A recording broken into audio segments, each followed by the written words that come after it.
Bonjour tout le monde, j'espère que vous allez bien. Aujourd'hui, on va parler d'un sujet qui est très important, c'est le fait de est-ce que s'intégrer ici au Canada est synonyme de renier ses origines africaines? Allez, c'est parti!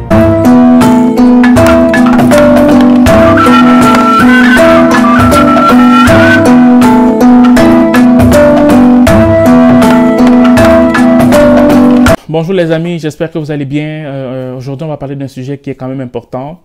Et si je prends la peine de parler de ça aujourd'hui, c'est parce que on rencontre ça très souvent et je n'ai pas envie que cette façon de penser vous contamine. Au moins, je voudrais vraiment que vous sachiez si au final vous décidez de marcher quand même sous la façon dont les autres marchent déjà, ceux qui sont déjà ici au Canada en fait, ok? C'est le fait de l'intégration. C'est quand vous allez arriver ici, vous allez vous rendre compte qu'il y a plusieurs Africains qui viennent ici au Canada et qui ont tendance à vivre leur quotidien comme s'ils étaient toujours soit à Bouaké, soit à Dakar, soit à Douala, soit à Marrakech, soit à Libreville, donc je veux dire, soit à Lomé. Donc, leur façon de vivre, c'est exactement comme s'ils étaient à Lomé. Leur façon de manger, c'est exactement comme s'ils étaient à Yaoundé. Leur façon de boire, c'est exactement comme s'ils étaient à Alger. Leur façon de percevoir la vie, c'est exactement comme s'ils étaient encore en Afrique. Ok? Donc, et ce qui est marrant en plus, c'est qu'ils sont fiers de ça. Ils se disent que oui, je suis africain. Je suis africain et moi, en tant qu'Africain, je ne peux pas me dénaturer pour vivre comme les Blancs là, pour vivre comme les Québécois là. Non, moi, j'aime ma fierté. Je suis originaire d'Afrique et j'assume ça. Non.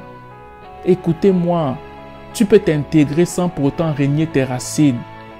Ok? Et pour preuve, est-ce que les Québécois sont donc bêtes d'accepter les étrangers?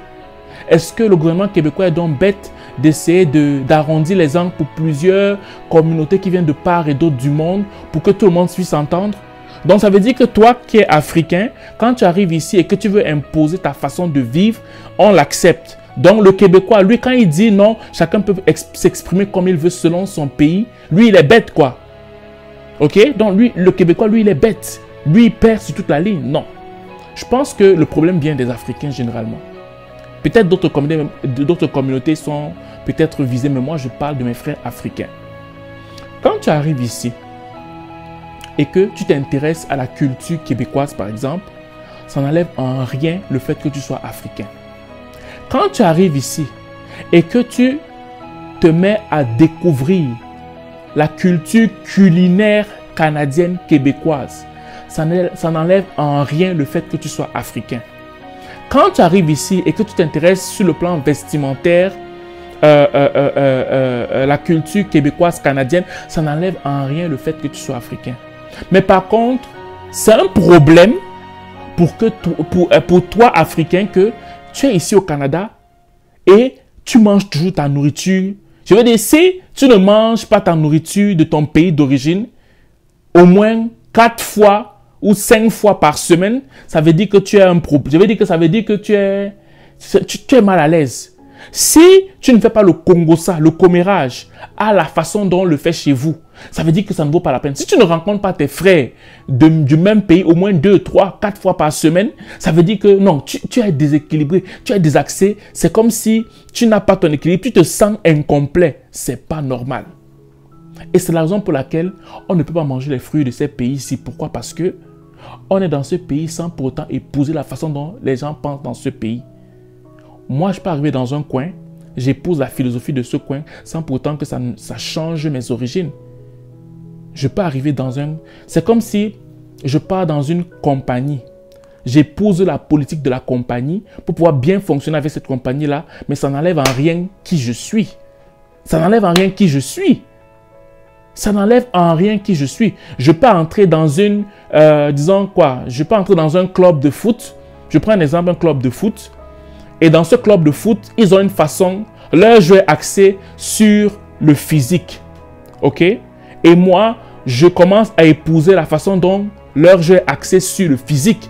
Mais ça ne change en rien ma façon de percevoir le foot. Si moi, ma force, c'est la technique et que moi, je viens dans cette équipe et cette équipe joue exclusivement physique, ça ne change en rien au fait que moi, je suis quelqu'un qui joue à la base technique. Je vais simplement épouser la philosophie du coach qui me met dans son équipe de foot pour que je puisse jouer physique afin que la tactique de coach fonctionne. Je ne sais pas si vous me comprenez. Je peux encore prendre quel exemple? Je peux encore prendre l'exemple de quelqu'un qui va dans un hôpital. Ok? Mais toi, tu as une perception des soins. Je te prends l'exemple. Par exemple, je vais vous prendre un exemple clair. En Afrique, on a une façon de penser au niveau des soins. Ok? Au Canada, il y a aussi une façon de penser au niveau des soins.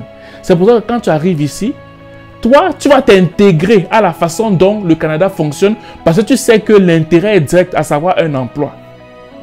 Pourquoi toi, tu acceptes donc de t'intégrer sur la façon dont ton intérêt est direct alors que tu pourrais t'intégrer aussi sur la façon dont les gens fonctionnent et réfléchissent ici sans pour autant que ça ne change ta nature? C'est de ça qu'il s'agit. Pourquoi? Parce que si je parle de ça, c'est parce que c'est une des choses qui font en sorte que beaucoup d'Africains ne mangent pas les fruits de ce pays. Les fruits de richesse de ce pays, les fruits de prospérité de ce pays. Pourquoi? Parce qu'ils veulent être bloqués. Ils sont braqués en disant que non, je ne veux pas accepter comment les Québécois fonctionnent. Non, je ne veux pas marcher selon les Québécois. Je ne veux pas, je ne veux pas, je ne veux pas, je ne veux pas. Et le dernier point sur lequel je vais mettre l'accent, c'est sur l'éducation des enfants. Ton enfant n'a jamais connu l'Afrique. Il est né ici. Tu commences déjà à l'éduquer comme un Africain alors que l'enfant est aussi canadien. Ça veut dire en gros que c'est toi qui es en train de paralyser l'enfant. Parce que l'enfant, quand il va grandir, dans sa tête, il va toujours se dire que son bonheur viendra toujours de l'Afrique alors qu'il est aussi canadien. Mais si tu équilibres ton éducation, tu lui fais part du fait que oui, tu es canadien, mais n'oublie jamais tes racines. Ça veut dire que l'enfant, qu'est-ce qu'il va faire? Il va gagner non seulement au niveau de sa nationalité canadienne, mais aussi de ses origines africaines. Il gagne des deux côtés. Mais si tu éduques seulement ton enfant à l'africaine, à la maison, tu lui parles seulement d'Afrique, tu lui dis seulement que mais toi, bon, là, les Haïtiens sont très forts dessus. Les Haïtiens vont te dire par exemple, oh mais moi là, nous en Haïti, on ne fait pas comme ça. Nous, en Haïti, on ne fait pas comme ça. Et les Africains aussi sont forts là-dedans. Nous, dans notre pays, on ne fait pas comme ça. Pourquoi tu fais ça? Mais tu n'es pas dans ton pays. Tu es dans le pays de quelqu'un d'autre. Et ce pays a été pensé par des pères du Canada. Et si tu ne veux pas épouser cette façon de penser, tu peux vivre dans ce pays, certes, mais tu ne peux pas jouir des fruits de ce pays parce que pour jouir des fruits de ce pays, il y a une façon, il y a une philosophie qui accompagne ça. C'est de ça dont moi je veux vous parler aujourd'hui. Tant que tu ne vas pas épouser la façon dont les gens pensent ici, pour que tu puisses profiter sur le plan de l'entrepreneuriat, pour que tu puisses profiter sur le plan des études, parce qu'il y a une façon de penser des études, tu ne peux pas appliquer ta façon de penser des études en Afrique et venir insérer ça ici. Ça ne va pas marcher. Parce qu'ils ont une philosophie, ils ont une façon de voir les études. Même pour qu'on te remarque dans ton milieu de travail, tu ne peux pas forcément employer la façon dont tu travailles en Afrique ici et te dire qu'on va te remarquer. C'est pour ça que plusieurs de nos frères sont toujours calés. Et ceux qui font la différence, ce sont ceux qui se sont adaptés et qui ont quand même su faire le juste milieu entre leur culture africaine et leur nouvelle façon de vivre ici au Canada, en s'intégrant dans la société canadienne. Et ce qui est marrant, c'est que plusieurs d'entre nous s'intègrent seulement dans la façon dont on parle ici. Donc, pour lui, c'est là l'accent de ce pays s'est intégré. Ça, c'est un gros mensonge. Ça ne veut pas dire que si tu parles comme un blanc, ça veut dire que tu t'es intégré. Qui t'a dit ça? C'est faux. C'est archi faux.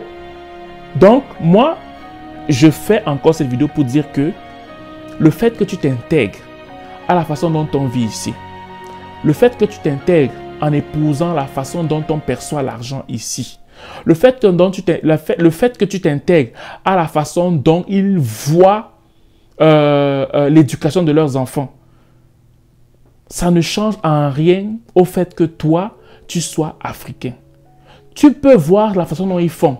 Si ça ne t'arrange pas, tu peux adapter à ta façon de penser, mais ça ne change en rien au fait que tu sois africain. Tu vas entrer dans des familles, par exemple, africaines ici, où ça va toujours sentir la nourriture africaine du 1er janvier au 31 décembre. Ils n'ont jamais fait un repas québécois. On peut me dire, oui, mais quel rapport? Mais le rapport est simple. C'est que tu peux vivre dans un pays où tu ne goûtes même pas, ne serait-ce que 5 fois, 6 fois en une année la nourriture de ce pays. Donc ça veut dire que si les Québécois t'invitent chez eux, tu vas manger, on va sentir que tu es mal à l'aise. Pourquoi? Parce que tu ne veux pas t'intégrer même sur le plan culinaire. Chacun va se reconnaître dans cette vidéo et là, chacun va savoir dans quel domaine il doit faire les efforts pour s'intégrer. Peut-être que ça va être au niveau de ta façon de socialiser avec les gens. Peut-être que toi, ça va être au niveau des études. Peut-être que toi, ça va être au niveau de la nourriture.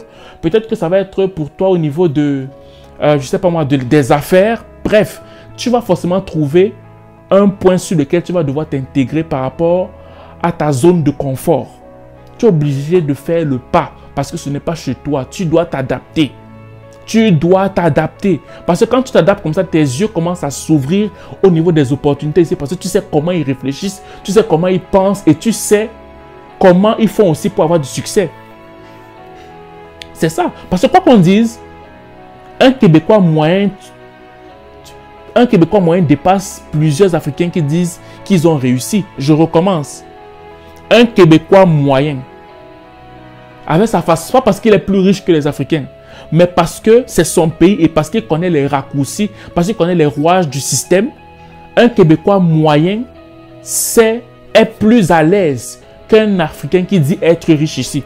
Parce que tu peux être riche ici, mais vu que tu ne sais pas comment le pays fonctionne, ça va toujours donner l'impression que tu n'as pas assez d'argent parce que tu ne connais pas comment les gens fonctionnent ici. Donc la richesse ne veut pas pourtant dire que tu as réussi. C'est ça que je veux te faire comprendre. La richesse ne veut pas dire pourtant que tu as réussi. Je veux seulement te faire comprendre que fais l'effort de t'intégrer, fais l'effort d'épouser la culture du Québec pour que tu puisses vraiment comprendre comment il fonctionne et que tu puisses maximiser dans les fruits que tu peux avoir dans ce pays-ci. C'est plus le message que je voulais te transmettre. Donc, tu vas découvrir dans quel domaine tu dois t'intégrer. Quand tu vas arriver ici, tu vas voir comment ça fonctionne.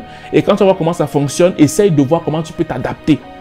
Adapte-toi. Ça ne change en rien au fait que tu sois africain. Adapte-toi et tu vas voir que ça va plus t'apporter de bien que de mal. Je te dis la vérité. Donc, c'était ce petit message que je voulais vous transmettre. J'espère que ça va vous aider. Sur ce, on se voit pour les prochaines vidéos. Bye.